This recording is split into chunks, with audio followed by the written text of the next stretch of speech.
Welcome back to Weaver Mountain. Here where I give you information on what we're doing and what might help us and you guys live out in the country and possibly in the city too. It works in all kinds of places, but today we've got two simple ingredients that we're going to mix together, and it works great. I just haven't done it in a while, so I'm thinking it's probably time to do it. As you saw in my last video, I had to catch a pack rat by hand and take care of it. But anyways, this is a video on a simple bait system that works great. Now, I just dug through our recyclables and I found this container. I think we used one that was like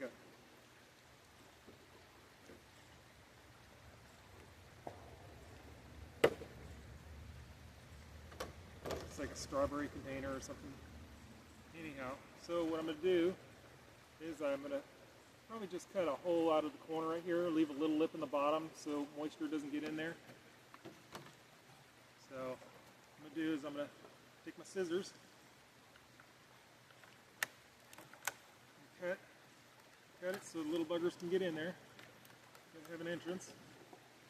I'll make it big enough for a rat.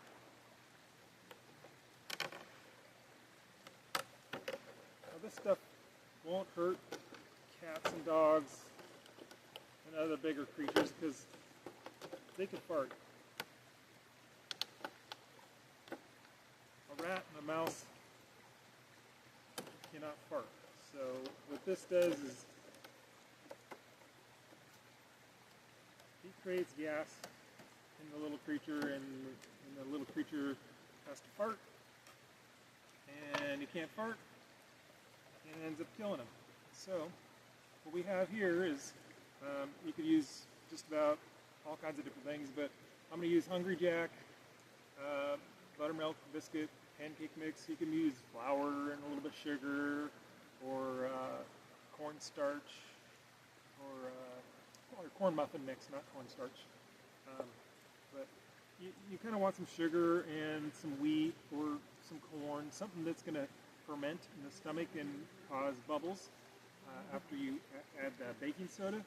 So baking soda is the key ingredient for this whole deal.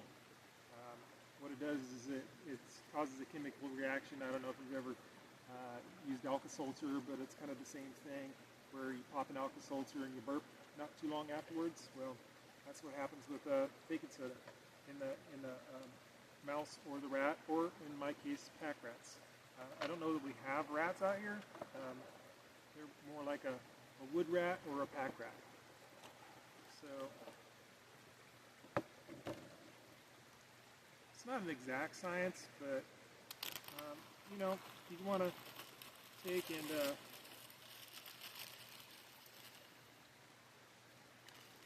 give them plenty of food, so they got some to last a while. I do, like, let's just say it doesn't take a lot of baking soda. There's 4, let's see, 5, 6, let's just say 6 scoops of the pancake mix, and then we're going to do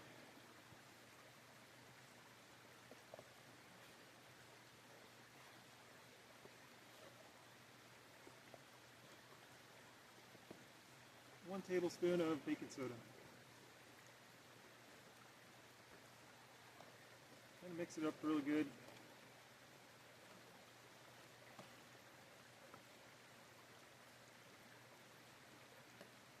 Key is you don't want them to know they're eating the baking soda, but I mean, they're not that picky.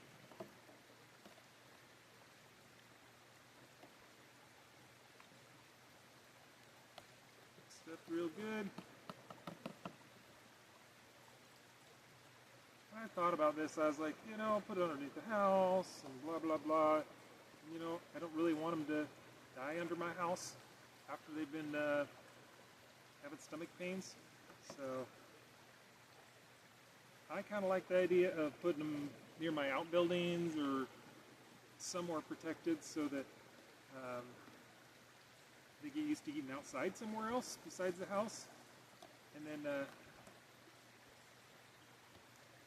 possibly they die somewhere else besides inside your house.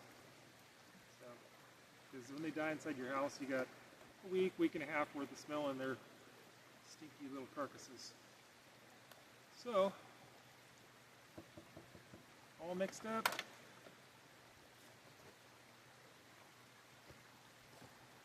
So what we have is all mixed up. Some yum-yums for them. Get a little hole here for them to get in, and then this cover protects it from water getting into the top. So any kind of a container would help this stay good. And then as mice are eating on it, you'll see all the little droppings in here, and after the mice start disappearing, this will stay full longer and there'll be less droppings in here. So I guess that's it for now. Weaver Mountain out.